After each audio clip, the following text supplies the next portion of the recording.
Let's review. We're talking about the first mitzvah that the Jewish people were given, namely the mitzvah to have a calendar. Right? That they've got to have a calendar.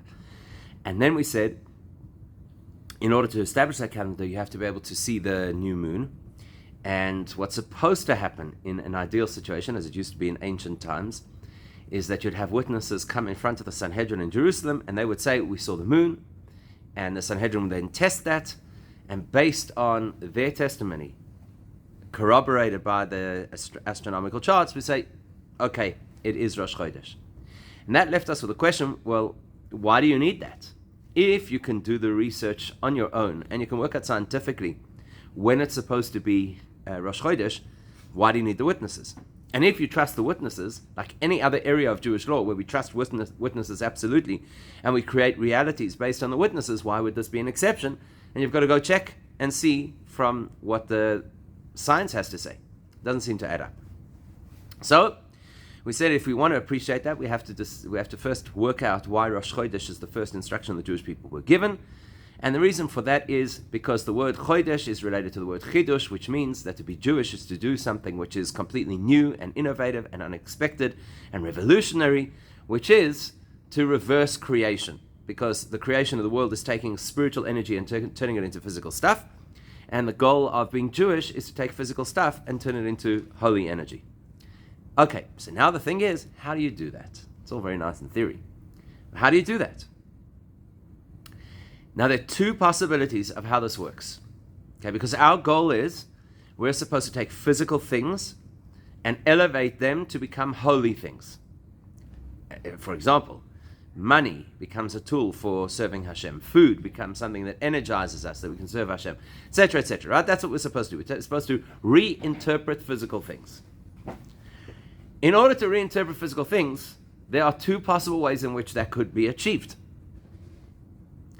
And the two possible ways in which it could be achieved are linked to the two personalities who were instructed about the mitzvah of Rosh Chodesh. Because remember, we said in the first segment that the reason Rabbi Shimon, who is of the opinion that you can use relatives to testify about the new moon, the reason he says that is because this instruction, HaChodesh Hazeh Lochem, was given to Moshe and Aaron. Right? Remember that? That was his basis to say, well, if that's the case, they're two brothers, so maybe you can have two relatives who would testify to the new moon. So let's ask ourselves, why out of all of the hundreds of instructions between Hashem and the Jewish people, why is this one of them, I say one of them because there are a few, where it says that Hashem spoke to Moshe and to Aaron? Why this one? We'll take it a step further. There's a verse from King Solomon, which I'm sure you've heard before, without realizing that it's from King Solomon. He says, Toivim hashnayim min ha'echad. Two are better than one. Now, we've all heard variations of this theme, right? Two are better than one. Says the Medrash. What was King Solomon referring to when he said two are better than one? This parasha, this mitzvah. And the implication is that it's a mitzvah that was given to two individuals, Moshe and Aaron, which makes it greater than all of the mitzvahs that were just given to one individual, just to Moshe. So usually you have Vaydaber Hashem and Moshe Leimer, that Hashem spoke to Moshe, and he gave him the instruction, and Moshe gave the instruction to the rest of the Jewish people. Here you've got Vaydaber Hashem and Moshe ve'el Aaron, that Hashem spoke to Moshe and to Aaron. Tovim hashnayim min ha'echad. Two are better than one. Now that's a little problematic because if you look around, as I just mentioned, there actually are other places where Hashem speaks to Moshe and Aaron together. How does the Medrash pick this one and say this is the one that King Solomon was talking about when he said it's better to have two than it is to have one? So in order to understand that, and once we have this information, it will help us to clarify what it means to elevate the world and how you go about doing it, which in turn will help us explain why you need both witnesses and astronomy in order to decide what Rosh Chodesh is. To answer all of that, as is Jewish, we're going to have to ask another question. The question there is, what is the difference in terms of what each of them represents? Moshe and Aaron. In other words, every individual who gets the limelight in Torah Every so-called biblical character represents a very specific mode of how a person can connect to Hashem, serve Hashem, etc. It's not just because these are the people that happen to be in the story. Every one of their stories is, in effect, a series of lessons for us how to serve Hashem. The way that Moshe and the way that Aaron serve Hashem are very different. And we know this because of various things that we learn about them along the way. For example, Moshe doesn't have the capacity to speak, and Aaron has to be his interpreter. Moshe is the leader. Aaron is the connector. As we well know, right? That's why when Moshe passes away, it says that they mourned him. And when Aaron passes away, it says they all mourned him. Because not everybody likes a leader.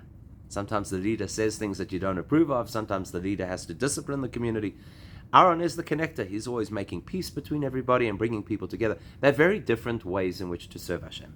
In Kabbalistic literature, we're told, and listen to this because this is really fascinating, we're told that Moshe is Shushbina de Malka and Aaron is Shushbina de Matronisa.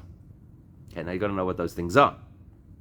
It's Aramaic, so don't get misled by the word Malka. In Hebrew, Malka is a queen, but in Aramaic, Malka is the king, and Matronisa is the queen.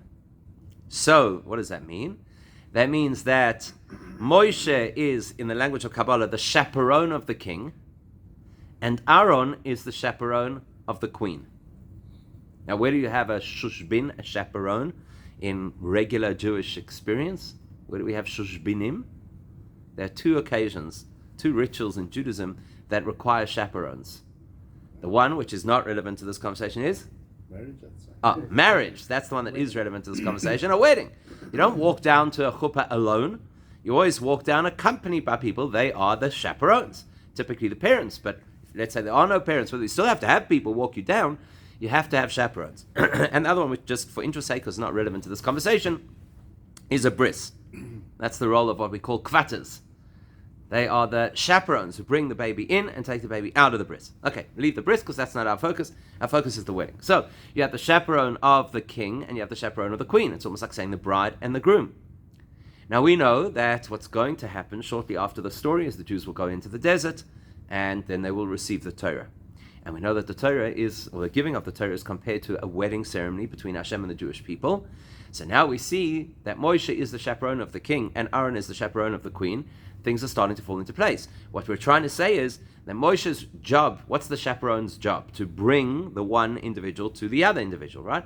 So Moshe's job is to bring Hashem to the people, and Aaron's job is to bring the people to Hashem. And that would explain why Moshe is the leader, because Moshe has to tell everybody this is what Hashem says. And Aaron is the connector, because Aaron has to work with the people so that they can be built up, so that they can feel a sense of unity and connection, and they can improve in their service of Hashem. And incidentally, that is why Aaron's primary job, as identified in the Torah, is to light the menorah, because the objective of lighting the menorah is that you take something which is not a flame and you ignite it, you inspire it to the extent that eventually it becomes an independent flame where you don't have to consistently keep lighting it because now it can burn of its own accord. And that's Aaron's responsibility. He's got to interact with the Jewish people and get them to a point where they, so to speak, come to life of their own. That would also explain why not everybody relates to Moshe, because Moshe is, so to speak, I don't want to use the word imposing, but is bringing Hashem's reality into the space, and not everybody is ready to hear what Hashem's reality is. So sometimes it's overwhelming or disturbing or it's incongruent, so that's why people are out of their comfort zone. Whereas Aaron is working to find the flame inside the people, so that's very obviously reassuring for the people. They feel that they are valuable, they feel that they've got something to offer. It's a very healthy kind of process that stirs up the neshama of the Jewish person to burst into flame and to connect to Hashem. So because we're standing at the birth of the Jewish people, HaChodesh Hazeh Lochem, the very first mitzvah that they're given, and here we have both Moshe and Aaron, this is where King Solomon says, Tovim hashnayim min ha'echad. When we're talking about achieving the purpose of what Jewish life is, which is what HaChodesh is supposed to teach us, then you have to realize you need a Moshe aspect and you need an Aaron aspect. You can't live Judaism in one extreme. You can't live a Judaism that is only about channeling godliness into the world, and you cannot live a Judaism that is only about building and investing in the Jewish people. You have to have a blend of the two, which, if you think about it, makes a lot of sense. Because let's just say that a person is only focused on the energy of bringing Hashem into the world. Sometimes, as we see from leadership, and specifically from Moshe, sometimes that's overwhelming. And sometimes, while you achieve your objective, you don't necessarily bring everybody along for the ride. So let's use a very practical example. Let's say that you've got an ideal that you know is a valuable ideal, you know it's really important, you know that it's something which is critical to Judaism and to morality, etc. And you now have to transmit this as a value to your family, to your children, to your grandchildren. If you're going to take that so-called Moshe approach, which is, this is what Hashem says, an autocratic way of educating children, you will get your point across. With a firm hand, you're going to tell them, this is what it is. I don't care whether you understand it or not. I don't care whether you approve or not. This is how we behave. These are the rules. It's going to work. Until one day, they no longer live in your house. And now they have choices. And those choices may very well include to say, I don't want to have to live with that overbearing, restrictive lifestyle that my parents imposed on me. So you did a great job of instilling the values while you had control, because the way you instilled the values was through control. But now when you no longer have control, there is the risk that they're going to throw the baby out with the bathwater to say, okay, I don't want to be in this tightly controlled reality anymore, so I'm not going to do any of it. What's the alternative? The alternative extreme. You have to understand who people are. You have to listen to them. Everybody has their own truth. They've got to be cultivated. We can't be too disciplinarian. We've got to allow people to find things of their own accord. You just give them an array of choices, and when they grow up, they'll decide which path they want to take. And what's the result of that? Anarchy. And unfortunately, we're living in a generation that has much evidence of this anarchy. You know, this soft play version of parenting and all of the fallout that comes from it, because at the end of the day, you're breeding people to have no sense of values and no sense of direction, and this overblown perspective of their own opinions and their own, so to speak, needs, which is not healthy. So we understand and appreciate that neither one on its own is really a viable option, that healthy leadership and healthy education and healthy parenting is a balance between introducing principles in a clear, firm way, regardless of whether you understand it or not, because that is my job as an educator, as a parent, as a leader, is to instill things that the recipient doesn't necessarily appreciate, doesn't necessarily understand. That's why we'll sometimes tell our children, one day you'll understand, one day you'll appreciate, when you're older. Right? Because there is an implicit understanding that you're too young and immature to really appreciate why I'm doing these things. And that's why it's my responsibility as the responsible adult in the room to insist on these things, even if you're not there yet. Simultaneously, we want to work with our kids, because ultimately we would love our children to develop their own personalities, their own perspectives, a healthy sense of self-confidence. We'd like them to appreciate the things that we appreciate, that it's not just that we're superimposing on it. So, toivim hashnayim min ha'echad.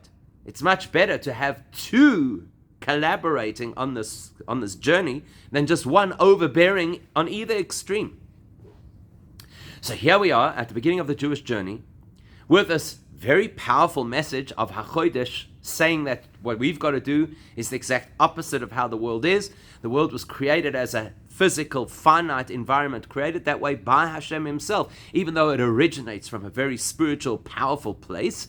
And we have to, so to speak, do the opposite. Put the golden leg back into the heavens. Take the physical world and elevate it to something holy. To achieve that, we've got to have a Moshe aspect, and we've got to have an Aaron aspect. We've got to have something which is drawing Hashem's absolute truth into the world, and we have to have something which is cultivating the reality of the people simultaneously.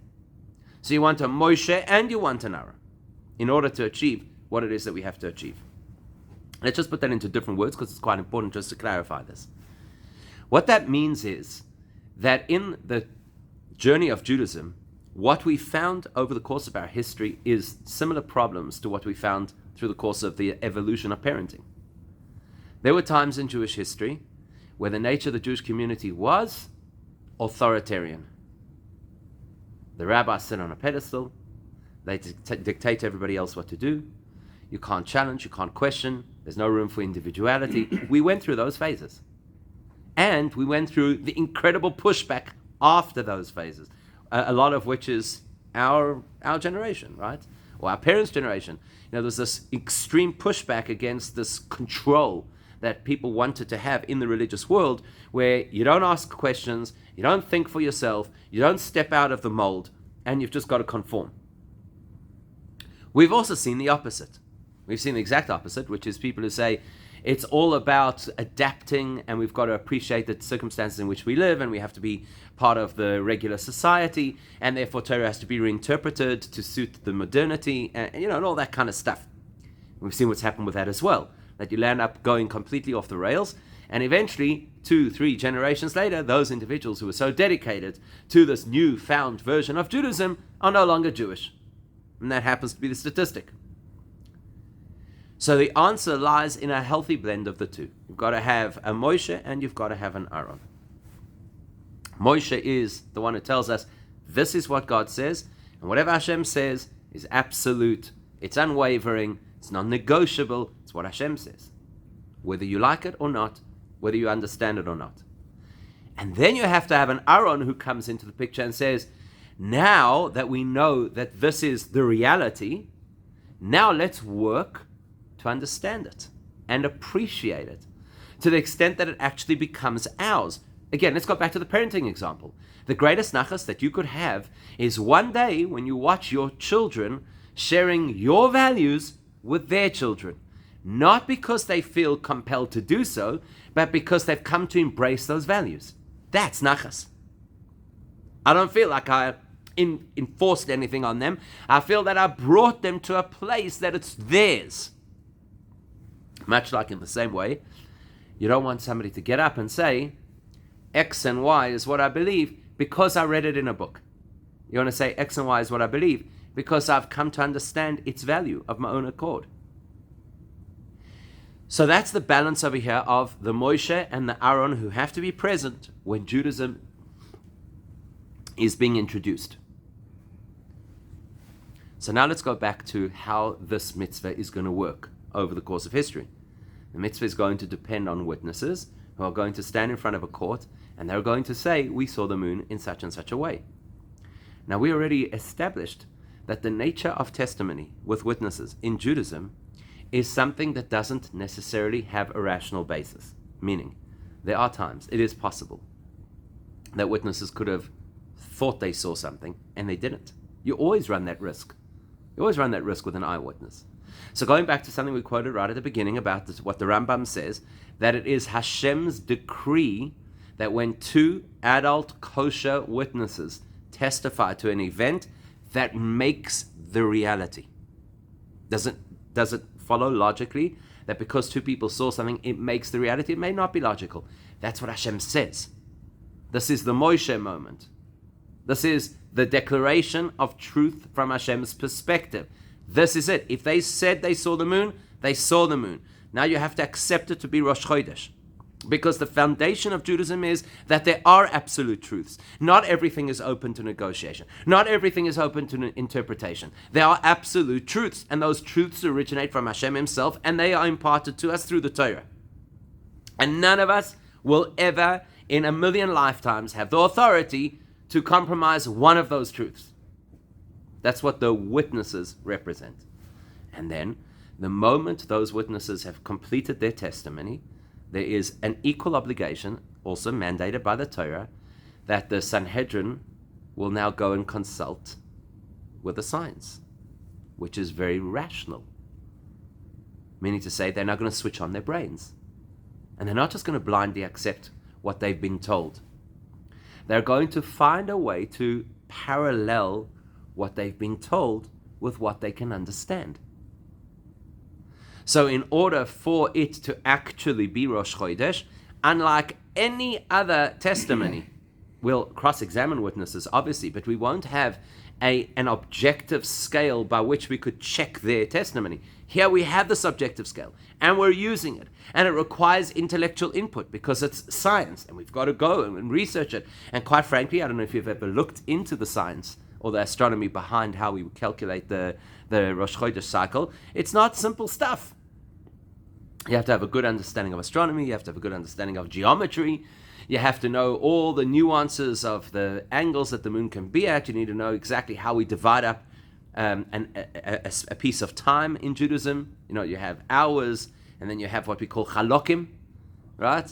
Which is this tiny fraction of an hour, and you've got to know how to put it all together and calculate from the last time to this time. There's a lot. It's always a little bit embarrassing when you learn, you know, if you learn the annual cycle of the Rambam's Mishnah Torah, which is the 14 volumes of Jewish law. So when you get to the section of Kiddush HaChodesh where he gives all the astronomy behind how you calculate Rosh Chodesh, so he says it's all really simple, and even a child could work it out after just a little bit of practice. And we're all sitting there scratching our heads trying to work out, you know, what does any of this mean? So you have to use your brain if you want to understand and interpret the cycle of the moon, work out when Rosh Chodesh is.